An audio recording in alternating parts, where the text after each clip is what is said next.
the challenge is it's difficult to let go a share of your business. I mean, especially when you built it, from the scratch. Of course, but I always advise young entrepreneurs as well that, if you're getting capital and if that's going to fuel the growth, then go ahead with it. Yeah. I mean, every story is different, right? Every story is different. I mean, you see today there's a lot of businesses that, especially if they're in kind of like a tech environment where they can call themselves something tech, then it seems like people just throw money on them randomly. Many big cases, many unicorns has been the same, like WeWork and so on. Oh, this is that, and they throw money after them and just blew up in their face. I think every scenario of investment is different. I mean, it depends on what industry you're in as well.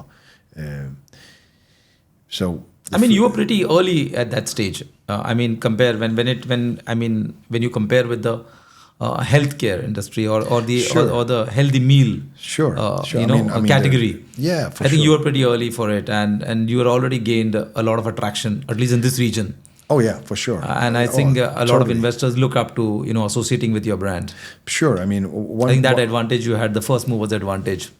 Yeah, and I mean, in the start, it was a bit of because you had to educate people about that's food. Where I said the challenge, because there's so much of information available academically, and there's another information that's available on the social platforms. And during this entire translation, there's a lot of real core information is lost. Sure. And that's where the education was, Sure. And how do you basically educate your customer that, okay, this is academically, this is where they are saying socially, on the social platform, this is what is sold. This is the real fact. And this is where our products are built on these facts. Yeah. How do you educate your customer or the subscribers to your meal? This is always the hard part, right? It takes time.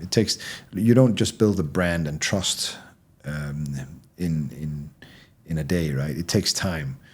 But I think the most important thing when you build a brand is set out your goals, what you wanna, what purpose are you there to help a customer with whatever they needed, whether it's Tesla or whatever it is. Like in my case, it's food, right? So the core of what we do is make sure that the customer gets what they pay for. It's good, it's nutritious, it makes them feel better, right? Obviously with flavor.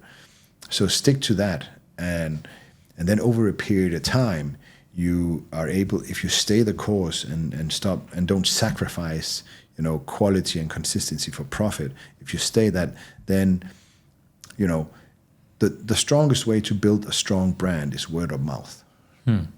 Especially in today's world. That's why a lot of people use micro. And that will not happen unless you feel good about the product. Of course not. That's why, before it used to be big influencers. That was the main draw.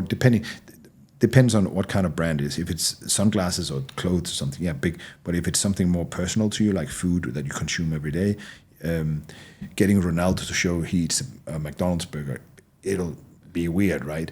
But if you get your neighbor say, man, this new burger joint I tried tastes awesome. That's more real. Hey, that's trust, right? Yeah. I say I want to go and try it out, and if they can deliver on the consistency like the first customer got, then all of a sudden it duplicates, right? And that's actually how we've built Spring.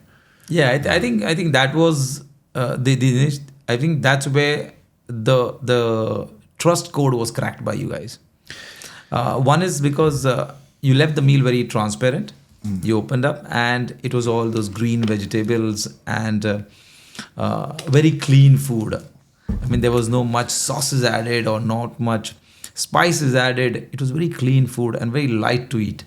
Sure. I think that's where the trust actually amplified, and people started talking about the brand. People started recommending to others that why don't you eat it?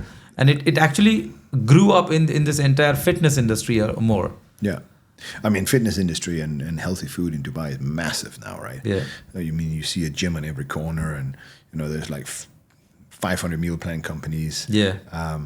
It's every other corner there's another restaurant serving healthy food. They call it healthy, but yeah. Yeah. What's the challenge? What's the challenge in sustainability? What part of sustainability? I mean, in terms of staff, growth. In terms of growth as a brand, because you know that new competitors are joining this field category. The price is going to be a little more competitive. So it means the margin will start shrinking. Yeah. Added to that, the product is perishable. So what's the life of the product that before you serve it? How do you manage all these? Short shelf life products are always problems. Yeah. Obviously, you know, when you have short shelf life products, you run into problems if you're not good at, you know, doing your cycles. But we've had quite a bit of time to practice that, so we're pretty good at that, and we're actually very good at it. When it comes to sustaining growth, it comes down to the core elements again. Make sure you have great service.